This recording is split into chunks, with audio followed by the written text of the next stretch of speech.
नमस्कार। हिंदी भाषा शिक्षण विधियों का टेस्ट नंबर 5वां है और आज के टेस्ट में रीट 2022 में लेवल 2 भाषा फर्स्ट और सेकंड दोनों में हिंदी भाषा शिक्षण विधियों के जो प्रश्न पूछे गए थे उन प्रश्नों को हमने शामिल किया है। देखिए, रीट 2022 में जो पेपर हुआ था 3 शिफ्ट में हुआ था और तीनों शिफ्ट में हिंदी भाषा के तहत लगभग 60 प्रश्न आए थे। भाषा फर्स्ट और सेकंड दोनों में मिलाकर 60 प्रश्न थे। इस टेस्ट में हमने कुल 30 प्रश्न लिए, बाकी के 30 प्रश्न अगले टेस्ट में करेंगे। तो इन प्रश्नों को अच्छे से देखिएगा। शुरू करते हैं। प्रश्न संख्या पहला देखिए, किस परीक्षण के अंतर्गत विद्यार्थी की रुचियों, अभिवृत्तियों तथा समायोजन क्षमताओं का अध्ययन किया जाता है? बुद्धि परीक्षण में, उपलब्धि परीक्षण में, व्यक्तित्व परीक्षण में या इनमें से कोई नहीं? विद्यार्थी की रुचियों, अभिवृत्तियों व समायोजन क्षमताओं का अध्ययन किया जाता है। ऑप्शन थर्ड से होगा व्यक्तित्व परीक्षण में। प्रश्न संख्या दूसरा है, विद्यार्थियों को पुस्तकों के माध्यम से भाषा की मूल ध्वनियों एवं लिपि का ज्ञान कराकर उन्हें पढ़ने लिखने के कौशल में दक्ष किया जाता है। इस विधि को कहा जाता है भाषा प्रयोगशाला विधि, भाषा संसर्ग विधि, पाठ्यपुस्तक विधि या खेल विधि? थर्ड ऑप्शन से होगा तीसरा विकल्प पाठ्य पुस्तक विधि। पांचवा क्वेश्चन देखिएगा, सस्वर वाचन के संबंध में त्रुटिपूर्ण कथन कौन सा है? फर्स्ट ऑप्शन है यह बोलकर किया जाता है। ऑप्शन सेकंड है इससे कक्षा का वातावरण स्वरमय हो जाता है।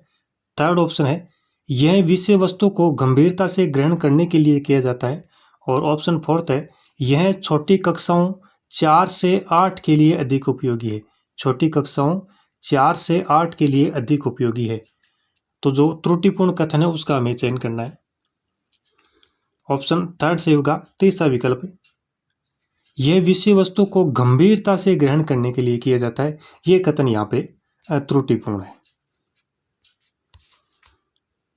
अगला क्वेश्चन देखिएगा, भाषा शिक्षण के किस संसाधन द्वारा शुद्ध उच्चारण, वाक्य संरचना, पाठ तथा वार्तालाप रिकॉर्ड के माध्यम से सिखाया जाता है? ग्रामोफोन, रेडियो, मात्रा खिड़की या लिंगुआ फोन? तो देखिएगा, इस प्रश्न में ऑप्शन ए और डी दोनों सही है। ग्रामोफोन भी सही है और लिंगुआ फोन भी सही है। दोनों ऑप्शन इसमें सही माने गए। ए और डी दोनों विकल्प यहाँ पे सही है।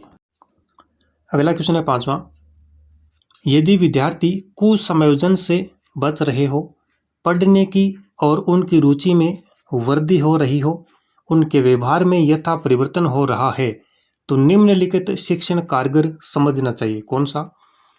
क्रियात्मक अनुसंधान, उपचारात्मक शिक्षण, इकाई पाठ योजना का अभाव या विद्यालय निर्माण समिति? ऑप्शन दूसरा सही होगा, सेकंड ऑप्शन उपचारात्मक शिक्षण। छठा क्वेश्चन यहाँ पे है कि वाक्य के अंग है कितने, कौन कौन से अंग है? उद्देश्य, विधेय, ए या बी दोनों या इनमें से कोई नहीं? वाक्य के अंग। ऑप्शन थर्ड सही होगा, ए और बी दोनों, यानी उद्देश्य भी होता है और विधेय भी होता है। वाक्य के देखिएगा 2 अंग होते हैं वाक्य के। एक तो उद्देश्य होता है, वाक्य में जिसके संबंध में कुछ कहा जाता है उसे उद्देश्य कहते हैं, अर्थात कर्ता को ही उद्देश्य कहा जाता है। और विधेय, उद्देश्य अर्थात कर्ता के संबंध में वाक्य में जो कुछ भी कहा जाता है वह विधेय कहलाता है। तो मुख्यतः ये वाक्य के 2 अंग माने गए हैं, उद्देश्य और विधेय। सातवां क्वेश्चन देखिए, इनमें से पाठ्य पुस्तक के आंतरिक रूप में सम्मिलित तत्व नहीं है? आंतरिक रूप में पाठ्य पुस्तक के एक तो आंतरिक रूप होता है, एक होता है बाह्य रूप। तो यहाँ पे पूछा है आंतरिक रूप में कौन सा तत्व सम्मिलित नहीं है? भाषा, विषय सामग्री, जिल्द या शैली? तो सही उत्तर होगा जिल्द, ऑप्शन नंबर थर्ड। जिल्द बाह्य रूप में सम्मिलित होता है, भाषा, विषय सामग्री और शैली ये आंतरिक रूप में शामिल है। आठवां क्वेश्चन देखिए, पाठ्य पुस्तक का उद्देश्य नहीं है। फर्स्ट ऑप्शन है विद्यार्थियों की कल्पना शक्ति को विकसित करना। सेकंड ऑप्शन है विद्यार्थियों द्वारा विषय विविधता और शैली विभिन्नता के दर्शन कराना। ऑप्शन थर्ड है विद्यार्थियों के ज्ञान की सीमा को सीमित करना। और चौथा विकल्प है विद्यार्थियों में स्वाध्याय के प्रति रुचि उत्पन्न करना। तो पाठ्य पुस्तक का उद्देश्य इनमें से कौन सा नहीं होगा? ऑप्शन थर्ड से होगा तीसरा विकल्प है विद्यार्थियों के ज्ञान की सीमा को सीमित करना। ये पाठ्य पुस्तक का कोई उद्देश्य नहीं है। नवा क्वेश्चन देखिए, निम्नलिखित में से एक विशेष प्रकार का भाषा शिक्षण साधन है जिसे वर्तमान में विद्यालय शिक्षण में सर्वाधिक प्रयोग करने हेतु बल दिया जा रहा है। रेडियो, टेलीविजन, ओवरहेड प्रोजेक्टर या टेप रिकॉर्डर। ऑप्शन थर्ड से होगा तीसरा विकल्प ओवरहेड प्रोजेक्टर। 10वां क्वेश्चन देखिए, इनमें से मौखिक परीक्षाओं का गुण है। मौखिक परीक्षाओं का गुण कौन सा है? फर्स्ट ऑप्शन है एक शिक्षक एक समय में एक ही छात्र की परीक्षा ले सकता है, अतः समय अधिक लगता है।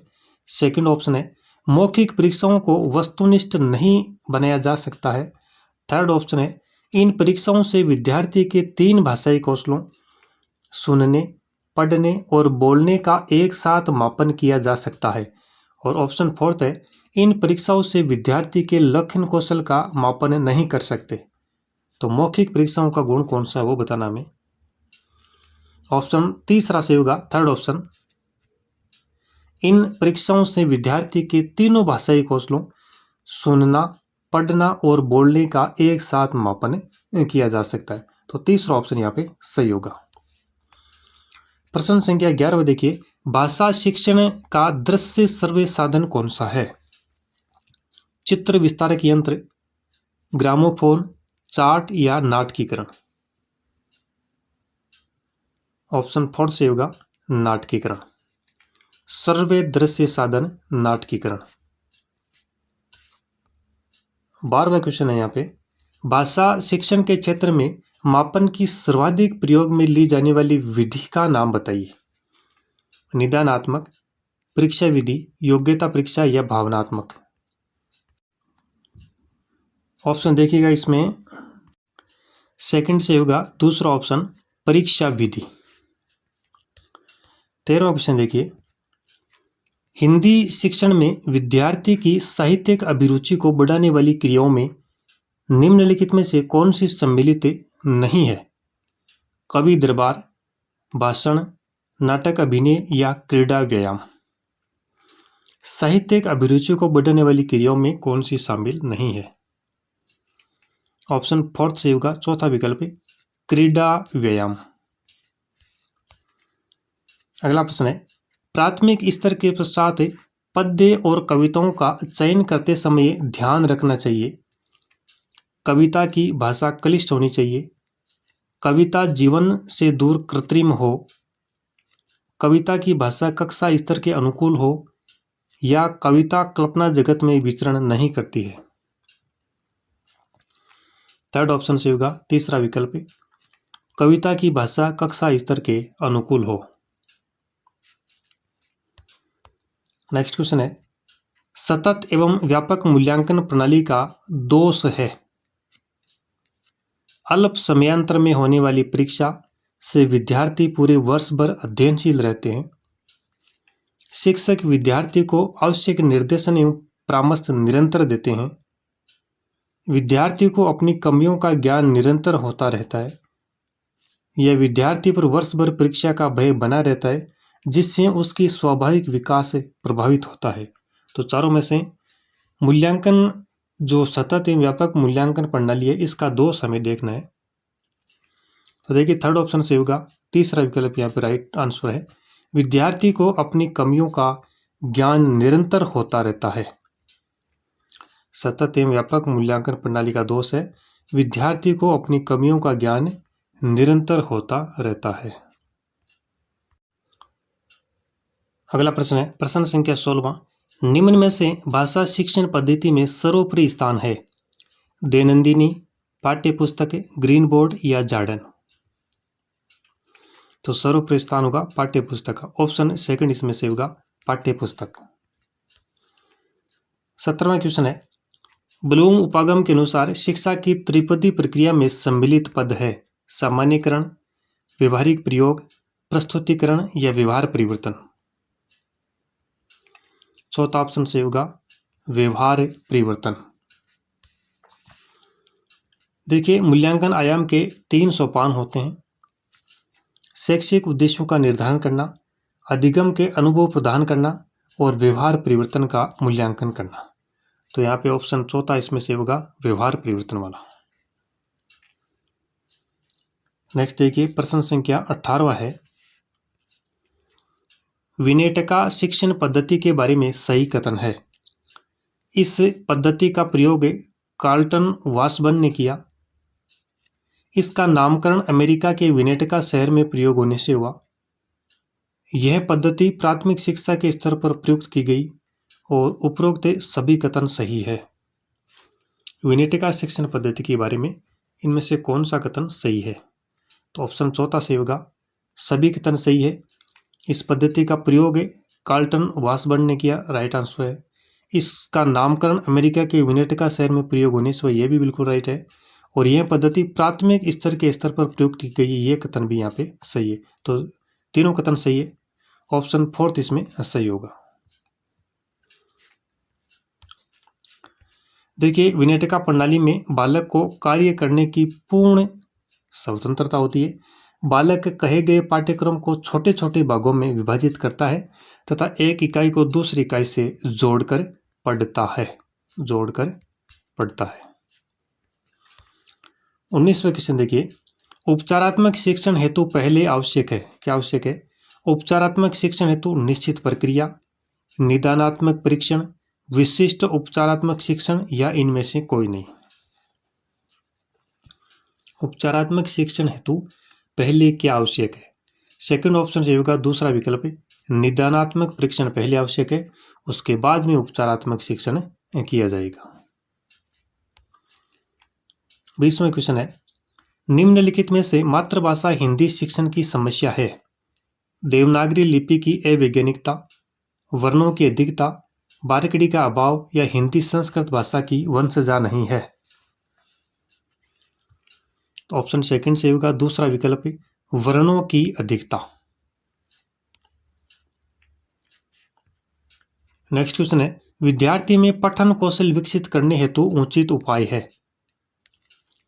पुस्तकालय से संदर्भित पुस्तकें लेने, पढ़ने और अधिगम आवश्यकता सामग्री खोज का अवसर दिया जाए, अध्यापक द्वारा अभिप्रेरणा का ध्यान नहीं दिया जाए, विद्यार्थी अशुद्ध शब्द उच्चारण की उपेक्षा की जाए, अध्यापक द्वारा प्रेम पूर्वक व्यवहार नहीं किया जाए। ऑप्शन पहला से होगा फर्स्ट ऑप्शन, पुस्तकालय से संदर्भित पुस्तकें लेने, पढ़ने और अधिगम आवश्यकता सामग्री खोज का अवसर दिया जाए। 22वां क्वेश्चन है, डाल्टन प्रणाली का आविष्कार किसने किया? डाल्टन प्रणाली का आविष्कार किसने किया? किलपेट्रिक ने, डाल्टन ने, मोंटेसरी ने या पारकास्ट ने? ऑप्शन चौथा से होगा पारकास्ट। प्रश्न संख्या 23वां देखिए, संरचनात्मक उपागम का अन्य नाम है। ध्वनि निर्माण उपागम, अक्षर गठन उपागम, वाक्य गठन उपागम या वाक्य पठन उपागम। संरचनात्मक उपागम का अन्य नाम, ऑप्शन थर्ड से होगा वाक्य गठन उपागम। ये जो संरचनात्मक उपागम है, शिक्षण में F.G. फ्रेंच ने 3 सिद्धांत यहाँ पे इसमें दिए हैं। अक्षरों की बनावट पर बल, भाषाई आदतों पर बल और वाचन पर बल। 24वां क्वेश्चन है, भाषा शिक्षण के द्वारा विद्यार्थियों के भाषाई ज्ञान एवं कौशल तथा उनकी रुचियों एवं अभिवृत्तियों में कितना विकास हुआ है, इसकी सापेक्षित जानकारी प्राप्त करने हेतु कौन से 2 कार्य करने होते हैं? आवर्ती, पुनरावर्ती, स्थान परिवर्तन, चिकित्सा, अस्पष्टता निवारण, मापन और मापन द्वारा प्राप्त मापों की संख्या। तो चौथा विकल्प यहाँ पे सही होगा मापन और मापन द्वारा प्राप्त मापों की संख्या। 25वां क्वेश्चन है, निम्नलिखित में से उपलब्धि परीक्षण के निर्माण हेतु सम्मिलित पदों में से कौन सा पद नहीं है? परीक्षण योजना बनाना, परीक्षण के प्रारंभिक रूप की रचना करना, परीक्षण का पुनर्निरीक्षण या परीक्षण का अनुप्रयोग। ऑप्शन चौथा सही होगा, परीक्षण का अनुप्रयोग। निम्न में से मातृभाषा, राष्ट्रीय जागरण और सांस्कृतिक पुनरुत्थान को जिस शिक्षण विधि से बल मिला है? डाल्टन योजना, बेसिक शिक्षा, किंडरगार्टन विधि या प्रोजेक्ट पद्धति। ऑप्शन सेकंड सही होगा, बेसिक शिक्षा। और बेसिक शिक्षा महात्मा जी गांधी की देन है। किसकी देन है? महात्मा गांधी की। 27वां क्वेश्चन देखिए, सुंदर अनुलेख की आवश्यक शर्त क्या है? अनुलेख लिखते वक्त शिक्षक विद्यार्थी की सहायता न करे, अनुलेख सस्वर बोलकर लिखवाया जाए, अनुलेख में अक्षरों की बनावट वैसी ही होनी चाहिए जैसे कि आदर्श लेख में हो, और चौथा विकल्प है उपरोक्त सभी विकल्प सही है। सुंदर अनुलेख की आवश्यक शर्त क्या है? ऑप्शन थर्ड सही होगा, तीसरा विकल्प है। अनुलेख में अक्षरों की बनावट वैसे ही होनी चाहिए जैसी कि एक आदर्श लेख में हो। 28वां प्रश्न हमारे सामने, विद्यार्थी सही ढंग से लिखे और उसके लेखन कौशल में निरंतर विकास हेतु आवश्यक है। फर्स्ट ऑप्शन है, अध्यापक विद्यार्थी लिपि, शब्द और वाक्य रचना की अशुद्धियों को दूर करते रहे, अच्छा लेखन करने पर असीमित प्रशंसा की जाए, विद्यार्थी के साथ सहानुभूतिपूर्ण व्यवहार नहीं किया जाए, कक्षा में उचित फर्नीचर व्यवस्था की उपेक्षा की जाए।